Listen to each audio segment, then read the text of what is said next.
Hello everyone. आज हम नई यूनिट स्टार्ट करने जा रहे हैं, मेथड्स ऑफ इनडेफिनिट इंटीग्रेशन। ठीक है, अनिश्चित समाकलन की विधि। आज चैप्टर 1 स्टार्ट कर रहे हैं, जिसमें हम देखेंगे स्टैंडर्ड इंटीग्रल, जो आपके मानक समाकल होते हैं वो देखेंगे। तो इस वीडियो का जो टॉपिक है इंट्रोडक्शन टू इंटीग्रेशन, जो समाकलन का परिचय देखेंगे, स्टैंडर्ड इंटीग्रल मानक समाकल क्या है, और कुछ प्रीवियस ईयर क्वेश्चंस जो कि पिछले वर्षों में आए हुए हैं वो सवाल देखेंगे। इस वीडियो में जो कुछ बताया जाएगा उसके पीडीएफ का लिंक यहाँ डिस्क्रिप्शन में मैं दे दूँगा, आप यहाँ से डाउनलोड कर सकते हैं। अगर वीडियो में कोई एरर होती है तो उसके लिए पिन कमेंट पढ़ लीजिएगा, और अगर आपको कोई एरर मिलती है तो आप कमेंट करके हमें बता देंगे। तो आइए स्टार्ट करते हैं। तो अगर आप देखेंगे तो जो समाकलन का चिन्ह होता है, जो साइन होता है, कुछ इस प्रकार से। ठीक है, ये जो चिन्ह है ये इंग्लिश के कैपिटल लेटर एस का विकृत रूप है, इलोंगेटेड फॉर्म है। और ये जो कैपिटल लेटर एस है ये सम का पहला अक्षर है। ठीक है, तो ये यहीं से लिया गया है। इस चैप्टर में हम कई जगह देखेंगे कि fx यूज हो रहा है। fx का अर्थ है कि यह x का फलन है। ठीक है, फंक्शन ऑफ x।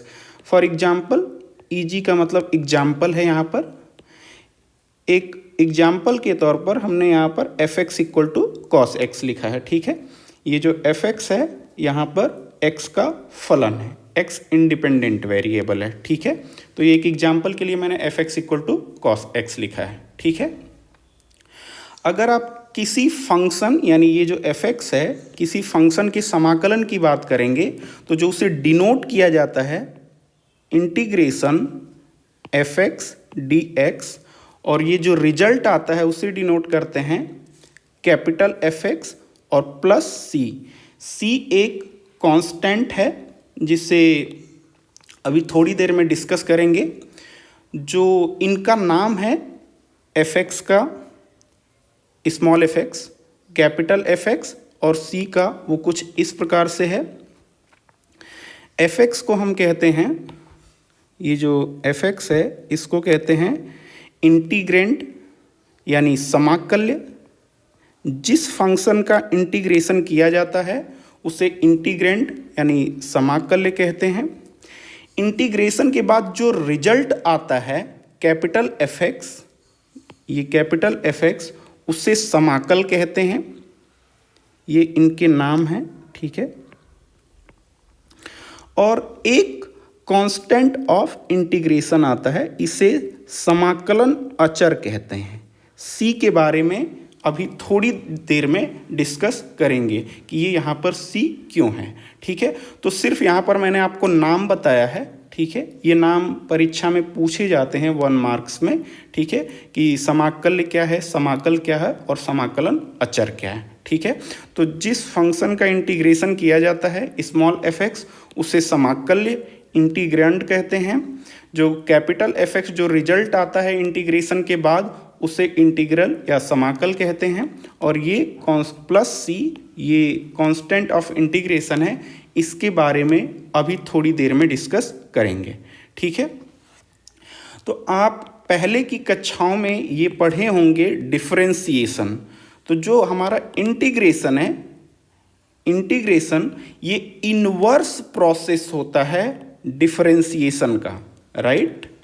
जो इंटीग्रेशन है वो इनवर्स प्रोसेस होता है डिफरेंशिएशन का। समाकलन जो होता है वो अवकलन की विपरीत प्रक्रिया है। ठीक है, इस लाइन का क्या अर्थ है इसको अगली स्लाइड में थोड़ा एक्सप्लेन करने की कोशिश करेंगे। ठीक है, तो आइए समझते हैं। ठीक है, आई एम सॉरी, इंटीग्रेशन जो है इनवर्स प्रोसेस है डिफरेंशिएशन का। ठीक है, समाकलन जो है अवकलन की विपरीत प्रक्रिया है। इसका क्या अर्थ है इसको थोड़ा डिटेल में समझते हैं और यहाँ से हम फॉर्मूले डेराइव करेंगे। ठीक है, जैसे यहाँ पर आपको पता है d d x sine x is equal to cos x, ठीक है। Differentiation of sine x is equal to cos x, ये आपने पढ़ा है। तो जो ये विपरीत प्रक्रिया है अवकलन की जो विपरीत प्रक्रिया, इसका अर्थ है कि जब मैं कॉस एक्स का इंटीग्रेशन करूंगा तो वो साइन एक्स आएगा, ठीक है। तो जो विपरीत प्रक्रिया है उसका अर्थ है, मैं यहां पर लिख रहा हूं integration cos x d x is equal to sine x, ठीक है। तो उम्मीद है आपको ये समझ में आया होगा। ये जो समाकलन अवकलन की विपरीत प्रक्रिया है उसका अर्थ है कि जब differentiation of sine x is equal to cos x है, इसका मतलब है कॉस एक्स को जब मैं इंटीग्रेट करूंगा तो मुझे साइन एक्स मिलेगा। वही चीज़ मैंने यहाँ पर लिखा हुआ है, cos x integration with respect to d x is equal to sine x, ठीक है। ओके, dx में जो x है उसका अर्थ है कि जो इंटीग्रेशन है विद रिस्पेक्ट टू x है, x के सापेक्ष समाकलन, ठीक है।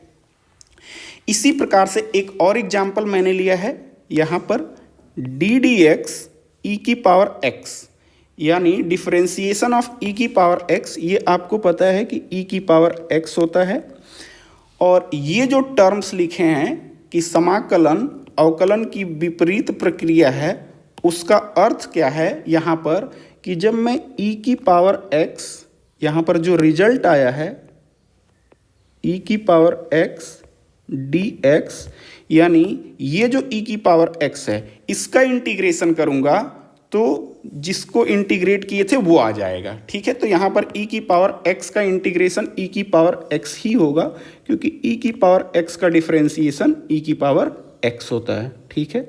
तो जस्ट मैं कलर कोड कर दिया हूँ कि ये ब्लैक कलर से है तो ये भी ब्लैक कलर से ये है, ठीक है।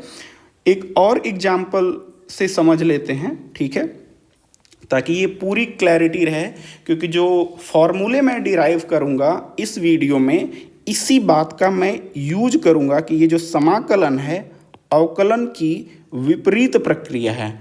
इसका अर्थ हम दो उदाहरण से देख चुके हैं, एक और देख लेते हैं।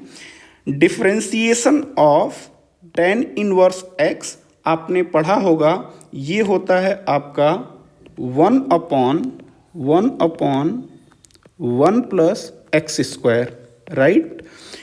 ये जो शब्द लिखे हुए हैं आपके, integration is the inverse process of differentiation, इसका अर्थ है कि जब मैंने tan इनवर्स x को डिफरेंशिएट करके ये रिजल्ट पाया है, इसका मतलब जब इस रिजल्ट को, यानी इंटीग्रेशन 1/1 प्लस एक्स स्क्वायर, जब मैं इसको इंटीग्रेट करूंगा तो मेरा रिजल्ट ये आएगा जिसको कि मैं डिफरेंशिएट किया था। सो ये आएगा आपका tan inverse x, right, tan inverse x। तो उम्मीद है कि समाकलन अवकलन की विपरीत प्रक्रिया होती है, इसका क्या अर्थ है मैंने 3 उदाहरण से आपको समझाने की कोशिश की, और इसी उदाहरण के बेस पे हम अपने कई रिजल्ट्स डिराइव करेंगे, ठीक है। तो अगले स्लाइड में देखिए, अगले स्लाइड में मैं थोड़ा सा एक्सप्लेन करने की कोशिश किया हूँ। ये जो c है, ये कांस्टेंट ऑफ इंटीग्रेशन कैसे आया। तो अभी मैंने बताया आपको कि ये जो इंटीग्रेशन है डिफरेंशिएशन का इनवर्स प्रोसेस है, विपरीत प्रक्रिया है, ठीक है। यानी आप देखिए यहाँ पर मैंने 3 डिफरेंशिएशन लिए हैं, D d x of sine x जो कि कॉस एक्स के बराबर है, d d x of sine x plus 6, इसका भी जब आप डिफरेंशिएशन करेंगे तो ये भी कॉस एक्स आएगा। आप देख लीजिएगा प्रोसेस कैसे है। इसी प्रकार से D d x of sine x minus 3 करेंगे तो भी कॉस एक्स आएगा, ठीक है। तो अब ये बताइए आप, अभी हम लोगों ने कहा था कि डिफरेंशिएशन जो इंटीग्रेशन है वो डिफरेंशिएशन का इनवर्स प्रोसेस है। तो ये देखिए इन तीनों डिफरेंशिएशन का रिजल्ट क्या है, कॉस एक्स। तो मैं जब अब कॉस एक्स को इंटीग्रेट करूं तो मुझे क्या मिलना चाहिए? अब बताइए, अगर मैं कॉस एक्स को इंटीग्रेट करूंगा तो मुझे क्या मिले? अगर आप यहाँ देखेंगे तो साइन एक्स है, अगर दूसरा देखेंगे तो साइन एक्स प्लस 6 है, तीसरे को देखेंगे तो साइन एक्स माइनस 3 है। तो चूंकि कांस्टेंट का डिफरेंशिएशन 0 होता है, इसलिए हमें ये नहीं पता कि ये जो कॉस एक्स आया है, जस्ट अ सेकेंड, ये जो कॉस एक्स आया है तीनों जगह, हमें ये नहीं पता है कि ये किसको डिफरेंशिएट करके आया है, साइन एक्स या साइन एक्स प्लस 6 या साइन एक्स माइनस 3। इस कॉस एक्स को मैं देख करके नहीं बता सकता हूं। इसलिए अब चूंकि ये मैंने बस 3 एग्जाम्पल लिए हैं, ऐसे इनफाइनाइट एग्जाम्पल्स हो सकते हैं, may be +10, may be +20, -20 like that. तो यहाँ पर हम क्या करते हैं, ये जो इंटीग्रेशन है, जब मैं कॉस एक्स का इंटीग्रेशन करूँगा, कॉस एक्स डी एक्स, तो इसको मैं लिखूँगा साइन एक्स और प्लस सी, यही जो कांस्टेंट ऑफ इंटीग्रेशन है। ये सी का मान कुछ भी हो सकता है। पहले एग्जाम्पल में अगर देखें तो सी का मान 0 है, साइन एक्स प्लस 0। दूसरे एग्जाम्पल में सी का मान +6 है, तीसरे एग्जाम्पल में सी का मान -3 है। तो हम कहते हैं मुझे ये नहीं पता कि ये सी का मान क्या है, ये सी एक अनिश्चित है, बस इतना मुझे पता है, हमें इतना पता है कि ये एक कांस्टेंट है, इसीलिए इसे कांस्टेंट ऑफ इंटीग्रेशन कहते हैं, समाकलन अचर। और सी का मान निश्चित नहीं होता है। चूंकि सी का मान निश्चित नहीं होता है, इसलिए इस प्रकार के इंटीग्रेशन को कहते हैं इनडेफिनिट इंटीग्रेशन, अनिश्चित समाकलन। ठीक है, तो ये जो एग्जाम्पल है, ये जो इंटीग्रेशन है इस टाइप का, इस टाइप के इंटीग्रेशन को कहते हैं indefinite integration. Just a second, indefinite integration, right. तो ये एक अनिश्चित समाकलन है, या फिर इसका जो दूसरा नाम है वो है general integration, right, general integration. ठीक है, व्यापक समाकलन, और पहले का अनिश्चित समाकलन। मैं हिंदी में नहीं लिख रहा हूं, आप उम्मीद है समझ गए होंगे। ठीक है, okay, just a second, let me make it capital. Okay, अनिश्चित समाकलन या फिर व्यापक समाकलन। ठीक है, क्योंकि ये सी का मान निश्चित नहीं है। तो जो हमने लास्ट में एग्जाम्पल्स देखे हैं, आप हर जगह पर प्लस सी ऐड कर सकते हैं। ठीक है, plus C plus C plus C, क्योंकि सी का डिफरेंशिएशन जो कांस्टेंट होता है उसका 0 होता है, इस वजह से हमें पता नहीं होता कि बेसिकली ये tan इनवर्स x था या tan inverse x plus some constant था। ठीक है, क्योंकि कांस्टेंट का डिफरेंशिएशन 0 होता है। उम्मीद है आपको समझ में आया होगा कि हम इस सी को क्यों लाएं। ठीक है, ओके। तो अब इसके बाद हम अगली स्लाइड में जो ये लाइन है कि integration is the inverse process of differentiation, इससे हम अब अपने फॉर्मूले डेराइव करेंगे। तो आइए स्टार्ट करते हैं। राइट, उससे पहले फॉर्मूले को डेराइव करने के लिए एक चीज की जरूरत है। जैसे अगर मान लीजिए लैम्डा एक कांस्टेंट है, लैम्डा क्या है, कांस्टेंट, एक अचर है। ठीक, तो अगर फंक्शन के साथ ये लैम्डा आ गया, कांस्टेंट का मल्टीप्लिकेशन है, तो जो कांस्टेंट होता है वो इंटीग्रेशन से बाहर आ जाता है। ठीक है, तो यहाँ पर दिया गया लैम्डा टाइम्स एफ एक्स का इंटीग्रेशन, तो लैम्डा कांस्टेंट है तो वो इंटीग्रेशन से बाहर आ जाएगा। एग्जाम्पल के लिए यहाँ पर मैंने 3 cos x dx लिखा है, तो चूंकि 3 कांस्टेंट है, जो लैम्डा का मान है, तो वो 3 इंटीग्रेशन से बाहर आ जाएगा। ठीक है, ओके, इस बात को याद रखेंगे क्योंकि इसकी ज़रूरत है मुझे ये फॉर्मूले डिराइव करने के लिए। ठीक है, तो अब आप देखिए यहाँ से मैं फॉर्मूले डिराइव कर रहा हूँ कि अगर d d x sine x is equal to cos x है, दैट मीन्स कॉस एक्स का इंटीग्रेशन साइन एक्स होगा। ठीक, तो यहाँ से मैं लिख सकता हूँ integration cos x d x is equal to sine x plus C. आपको पता है सी क्यों आया, ठीक है। यहां से अगर आप देखेंगे d d x cos x is equal to minus sine x, cos x का डिफरेंशिएशन माइनस साइन एक्स होता है, इसका अर्थ है माइनस साइन एक्स का इंटीग्रेशन कॉस एक्स होगा, राइट। तो मैं लिख देता हूं minus sine x d x is equal to cos x plus सी। तो आप ये जो यहाँ पर देखेंगे, ये माइनस साइन को मैं बाहर ले सकता हूँ, -1, तो ये आ गया बाहर आएगा, तो माइनस साइन एक्स -1 है बेसिकली, ये माइनस साइन को मैं -1 लिख सकता, तो ये हो गया minus, just a second, minus integration sine x d x is equal to cos x. तो अगर प्लस सी, तो अगर दोनों साइड में माइनस से मल्टीप्लाई कर दूं तो आपको मिल जाएगा integration sine x d x is equal to minus cos x, दोनों साइड माइनस से मल्टीप्लाई कर रहे हैं, और माइनस सी, या फिर मैं इसको दूसरा कांस्टेंट C1 लिख देता है, जहां पर C1 इक्वल टू माइनस सी। एक कांस्टेंट है, प्लस माइनस कुछ भी होता है, उससे साइन से फर्क नहीं पड़ता, ठीक है। तो आप क्या देख रहे हैं, साइन एक्स का इंटीग्रेशन माइनस कॉस एक्स होता है, राइट। उसी प्रकार से यहां पर आप देखेंगे टेन एक्स का डिफरेंशिएशन सेक स्क्वायर एक्स है, इसलिए sec square x d x जो होगा वो टेन एक्स के बराबर होगा। Sec square x d x tan x के बराबर होगा, right.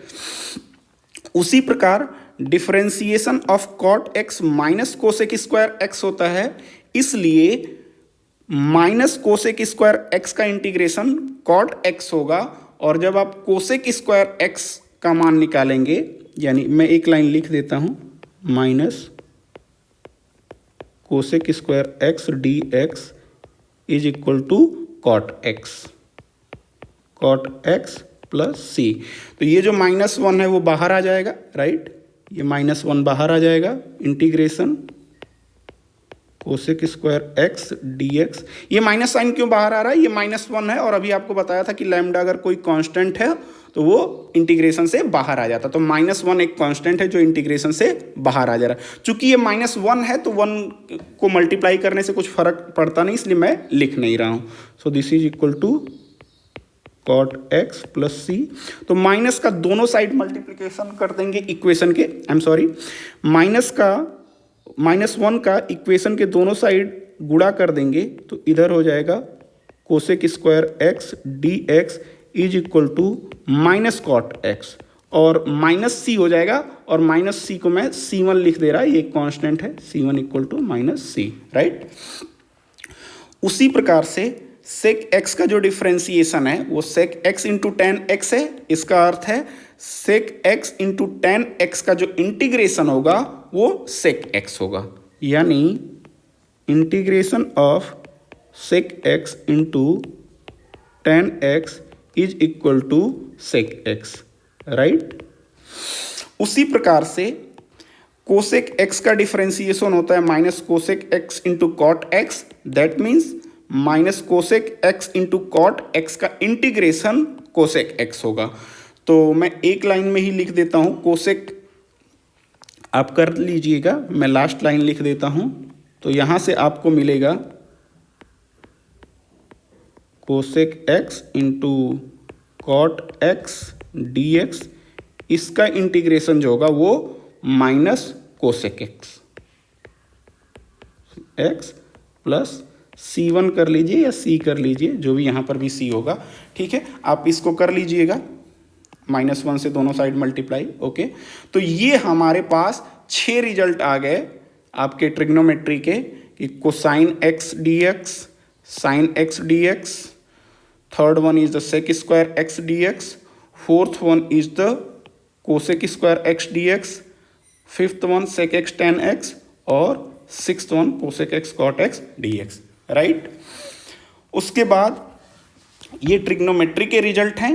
Differentiation of sine inverse x is equal to 1/1 minus square root 1 minus x square, यानी इसका इंटीग्रेशन साइन इनवर्स x होगा। ठीक है, तो integration 1/√1 minus x square d x, ये होगा sine inverse x plus C. उसी प्रकार से टेन इनवर्स x का डिफ्रेंसिएशन 1/1 प्लस एक्स स्क्वायर है, यानी integration, just a second, integration 1/1 plus x square d x, ये क्या होगा, ये होगा tan inverse x plus C, right, tan inverse x plus सी।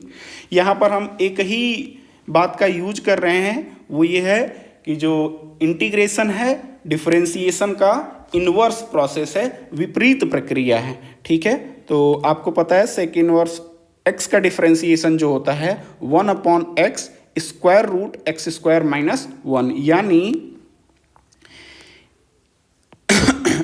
यानी integration 1/x square root x square minus 1 dx, ये हो जाएगा सेक इनवर्स x प्लस सी। तो 6 फॉर्मूले आपने वहां पर पढ़े और 3 फॉर्मूले यहां पर। ठीक है, तो ये स्टैंडर्ड रिजल्ट हैं, इनको आप ध्यान में रखेंगे। ठीक है, अगला है आई एम सॉरी, आपको पता है एक्सपोनेंशियल का डिफरेंशिएशन एक्सपोनेंशियल होता है, यानी एक्सपोनेंशियल का इंटीग्रेशन भी क्या होगा, एक्सपोनेंशियल, e की power x dx is equal to e की पावर x। ठीक है, आपने ये डिफरेंशिएशन पढ़ा होगा, a की power x equal to a की power x log a, right.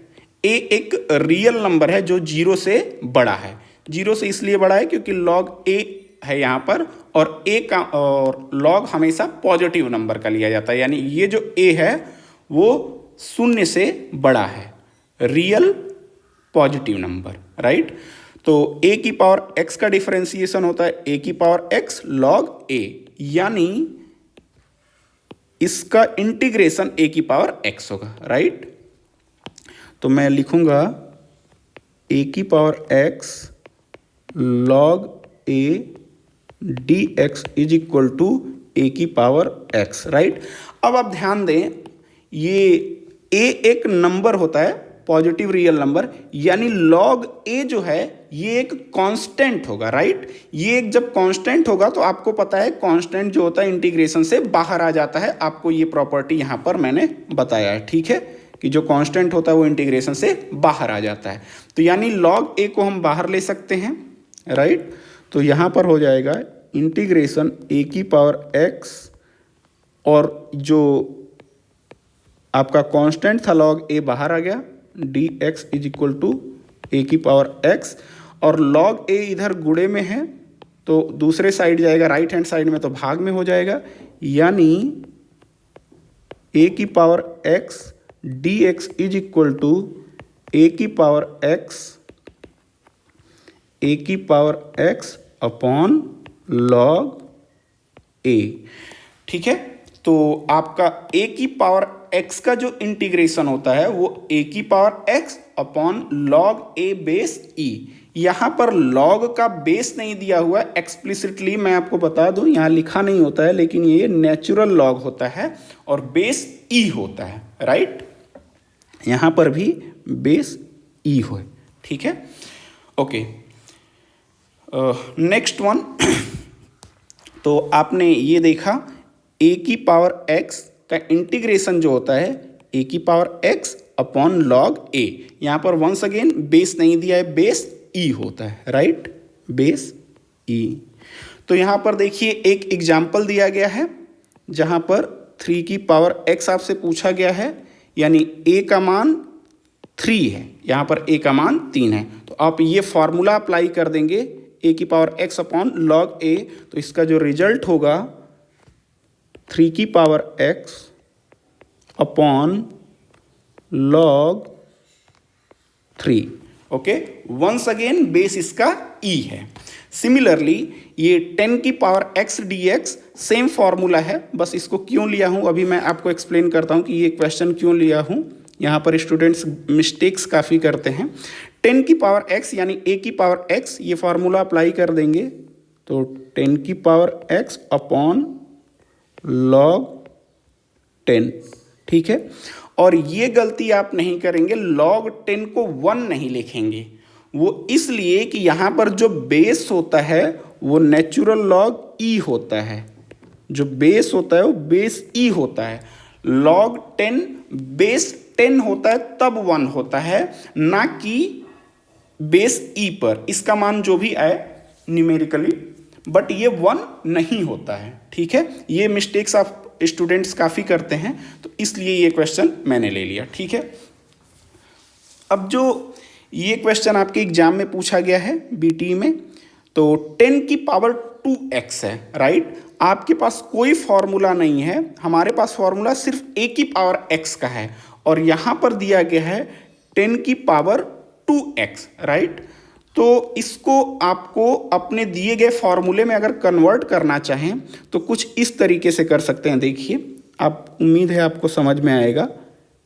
10 की पावर, मैं इसे 10 की पावर 2 होल पावर x लिख दूंगा, और आपको पता है कि ये दोनों पावर क्या होती हैं, मल्टीप्लाई हो जाती है, यानी 10 की पावर 2x, राइट। आपने ये फॉर्मूला जरूर पढ़ा होगा कि a की power m whole power n यानी a की पावर m इंटू n, ठीक है। तो वही बात, हम a की पावर m इंटू n था, तो मैंने इसको a की power m whole power n कर दिया। तो उम्मीद है आपको ये समझ में आया होगा, ठीक है। ये dx, उसके बाद 10 की पावर 2, ये क्या हो जाएगा, ये 100 हो जाएगा, ओके। तो दिस इज 100, और 100 की पावर क्या हो जाएगा, x dx। नाउ अब ये हमारा a की पावर x के फॉर्म में आ गया है। तो अब a की पावर x क्या है, a की power x upon log a base e। तो अब ये हो जाएगा इसका आंसर 100 की पावर x अपॉन log 100, और once again log 100, once again ये log 100 2 नहीं होगा, क्योंकि यहां पर जो बेस है वो e है, तो ये मिस्टेक्स ना करें, ठीक है, ओके। तो आइए अगला देखते हैं। मैंने यहां पर देखिए differentiation of, right, just a second, differentiation with respect to x, x की power n+1 upon n+1 plus c का यहाँ पर मैंने डिफरेंशिएशन किया हुआ है। तो अलग अलग डिफरेंशिएशन है, ठीक है, इनको मैं इस रूप में लिख सकता हूँ, राइट। इनका डिफरेंशिएशन मैं अलग अलग कर सकता हूँ, चूंकि दो फंक्शन है। कांस्टेंट का डिफरेंशिएशन 0 होता है, और x की पावर n+1 है, तो जो पावर होती है मल्टीप्लिकेशन में आ जाती है, और पावर में से एक सब्ट्रैक्ट कर देते हैं, तो ये n+1 और ये n+1 कैंसिल हो जाएगा, और ये +1 -1 कैंसिल हो जाएगा, तो यहाँ पर x की पावर 1 होगा, राइट। तो आपने क्या देखा, डी dx ऑफ x की power n divide by n+1 plus c का डिफरेंशिएशन x की पावर n है। दैट मीन्स x की पावर n dx क्या होगा, वो हो जाएगा x की power n+1 divide by n+1 plus c।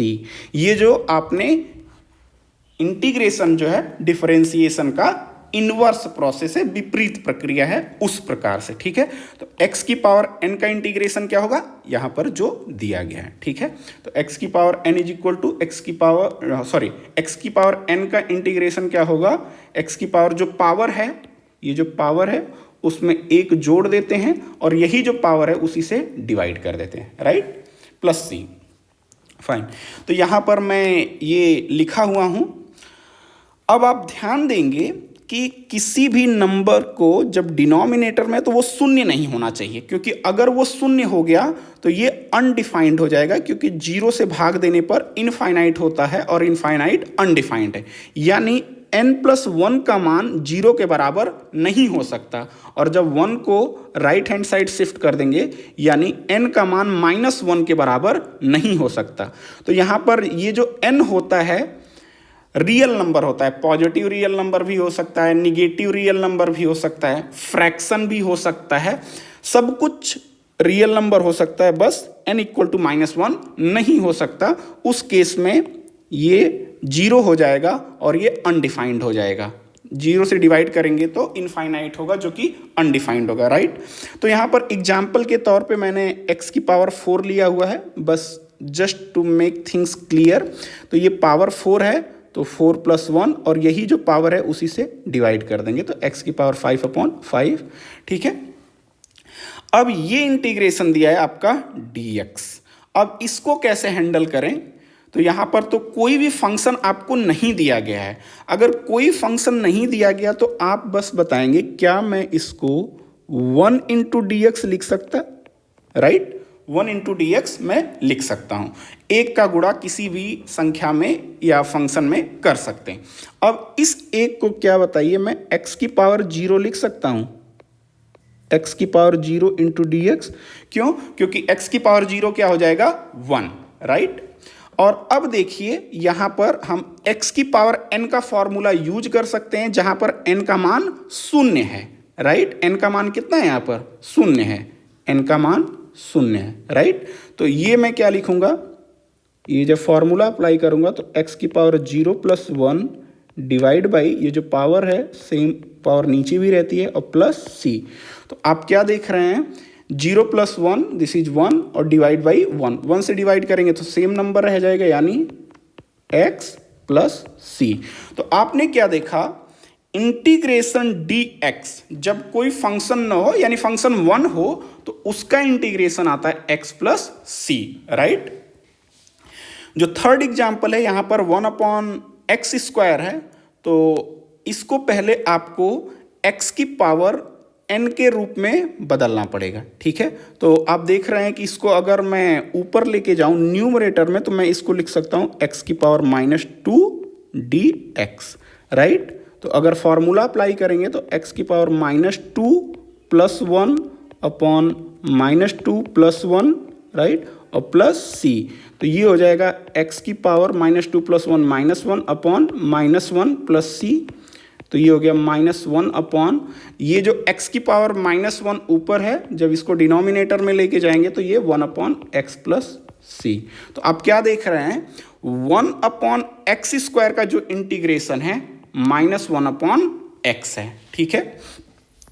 यहाँ पर √x दिया है, तो इसका तो फॉर्मूला नहीं है, लेकिन आपको पता है √x को आप क्या लिख सकते हैं, x की पावर 1/2 dx, राइट। तो ये फॉर्मूला आप अप्लाई कर लेंगे। अब n का मान कितना होगा 1/2, तो ये फॉर्मूला अप्लाई कर लेंगे और सॉल्व कर लेंगे। यहाँ पर एक और आखिरी उदाहरण है, x की पावर 2/3, मैंने अलग फ्रैक्शन ले लिया है, तो n का मान कितना है 2/3। तो जब ये फॉर्मूला अप्लाई करेंगे तो ये आपका रिजल्ट यहाँ पर लिखा है, ठीक है। आइए नेक्स्ट देखते हैं। ये आपका बीटी का 2010 का प्रीवियस ईयर क्वेश्चन है।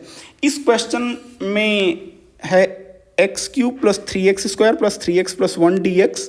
तो ये बस एक प्रॉपर्टी एक्सप्लेन करने के लिए मैंने ये सवाल लिया है कि अगर जो आपका fx है कई फंक्शन का सम हो और उसको इंटीग्रेट करना हो तो इनको अलग अलग इंटीग्रेट किया जा सकता है। तो यानी x³ का इंटीग्रेशन, राइट, उसके बाद 3x² का अलग इंटीग्रेशन, जो प्लस साइन है वो यहाँ बीच में, उसी प्रकार से +3x, तो 3x का इंटीग्रेशन और फिर 1 का इंटीग्रेशन, राइट। ये अलग अलग लिखा जा सकता है, ठीक है।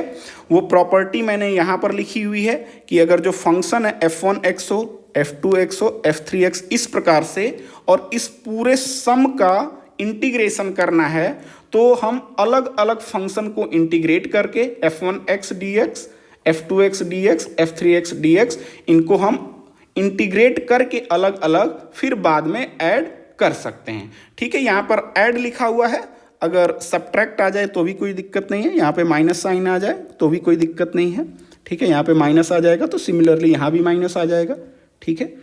ये सिंपल प्रॉपर्टी है, ठीक है। तो ये तो बहुत ही आसान है। और अभी आपने पढ़ा था कि कोई कांस्टेंट है तो वो बाहर आ जाता है, तो ये 3 कांस्टेंट है तो ये बाहर आ गया, ठीक है। x की पावर 3 क्या हो जाएगा, x की पावर 4/4, और ये हो जाएगा x square x cube upon 3, तो 3 और ये 3 कैंसिल हो जाएगा, तो ये एक्स क्यूब और 3x का हो जाएगा एक्स स्क्वायर बाई 2, और अभी आपने पढ़ा 1 dx क्या होता है x, और ये कांस्टेंट ऑफ इंटीग्रेशन, राइट। एक और ये सवाल बीटी में पूछा हुआ है 2015 में, sign x cos x dx, तो ये दो फंक्शन का सम है sign x plus cos x और उसका इंटीग्रेशन है, तो अलग अलग इंटीग्रेट करके यानी sine x dx plus cos x dx और उसके बाद ऐड कर सकते हैं। तो अभी आपने स्टैंडर्ड फॉर्मूला अगर याद हो तो साइन एक्स का इंटीग्रेशन माइनस कॉस एक्स और कॉस एक्स का इंटीग्रेशन साइन एक्स प्लस सी, ठीक है। तो अभी हमने ये देखा था कि यहाँ पर n का मान, इस फॉर्मूले में n का मान -1 नहीं हो सकता है। तो मान लीजिए कि अगर n का मान -1 ही हो गया, इसका क्या अर्थ है, यानी x की पावर -1 dx, और अगर इसको आप लिखेंगे तो इसको मैं लिख सकता हूँ 1/x dx। ये हमें पता करना है, ठीक है। मैं आपको ये प्रूफ नहीं कर रहा हूँ, बट आपको उम्मीद है ये आपको आता होगा। Differentiation of D d x log mod x, इसका जो डिफरेंशिएशन होता है वो 1/x होता है, राइट। ये मैं यहाँ पर प्रूफ नहीं कर रहा हूँ, उम्मीद है ये डिफरेंशिएशन आपको आता होगा, अदरवाइज फ्यूचर में इस पर कोई वीडियो बना देंगे, ठीक है। तो इसका अर्थ है 1/x का इंटीग्रेशन क्या होगा, लॉग मॉड x, राइट। तो यानी integration 1/x dx is equal to log mod x plus c, right. तो ये आपका अगर n का मान -1 हो जाता है आई एम सॉरी, तो कोई दिक्कत नहीं, x इनवर्स जो होता है 1/x, और आपको पता है कि लॉग मॉड x जो होता है 1/x, और जो आपने अभी पढ़ा है कि जो इंटीग्रेशन है डिफरेंशिएशन का विपरीत प्रक्रिया है, यानी 1/x का इंटीग्रेशन लॉग मॉड x होगा, ठीक है। तो 1/x dx equal to log mod x plus c, right. ये आपके लिए होमवर्क क्वेश्चन है, इसको आप कमेंट में जरूर बताइएगा, ठीक है, कि इसका आंसर क्या है आप, राइट। आज की जो समरी है, हमने एक बात को पढ़ा और इसको यूज किया, integration is the inverse process of differentiation. जो समाकलन है वो अवकलन की विपरीत प्रक्रिया है। उसके बाद हमने कुछ स्टैंडर्ड इंटीग्रल देखे, जो मानक समाकल होते हैं, जो कि आने वाले फ्यूचर वीडियो में हम उसका उपयोग करेंगे डायरेक्टली एज ए फॉर्मूला। तो हमने आज ट्रिग्नोमेट्रिक फंक्शन का समाकलन देखा, इनवर्स ट्रिग्नोमेट्रिक का देखा, एक्सपोनेंशियल, अलजेब्राइक, और एक इंटरेस्टिंग रिजल्ट था कि अगर fx का मान 1 हो जाए यानी इंटीग्रल dx, तो ये x प्लस c था। नेक्स्ट वीडियो में हम प्रीवियस ईयर क्वेश्चंस देखेंगे, राइट। तो kindly like the video, share, and if you are new to the channel kindly subscribe. Thank you so much for watching this video. Next video में हम previous year questions करेंगे। Thank you so much.